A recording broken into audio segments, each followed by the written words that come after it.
ചെറിയൊരു കുസൃതി ചോദ്യം ചോദിക്കാം. ആൻസർ പറഞ്ഞാൽ ചെറിയൊരു സമ്മാനം. മലയാളത്തിൽ നാവ് കൊണ്ടും ഇംഗ്ലീഷിൽ കാല് കൊണ്ടും ചെയ്യുന്നത് എന്ത്?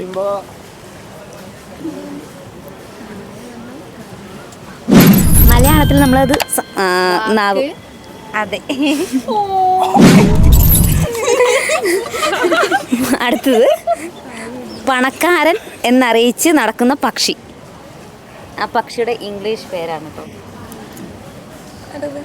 അതിൻ്റെ പേരിൽ പണക്കാരൻ അല്ല, വലിയ പക്ഷി.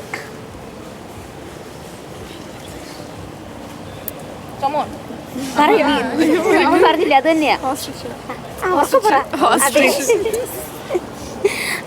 ചിക്കൻ കുനിയും ചപ്പാത്തിയും തമ്മിലുള്ള വ്യത്യാസം എന്താ? പറയും. ഓക്കെ, ഏകദേശം അങ്ങനെ തന്നെയാ ഈ പറഞ്ഞത് തന്നെയാ. ചപ്പാത്തി ആര് വരത്തും? ഓക്കെ, ശരി. എല്ലാത്തിലും ആൻസർ പറഞ്ഞിട്ടുണ്ട്. ചെറിയൊരു സമ്മാനം എല്ലാവരും പിടിച്ച്. വെൽക്കം. ഞങ്ങളുടെ പേര് ഫണ്ണറ്റ് വെച്ച്.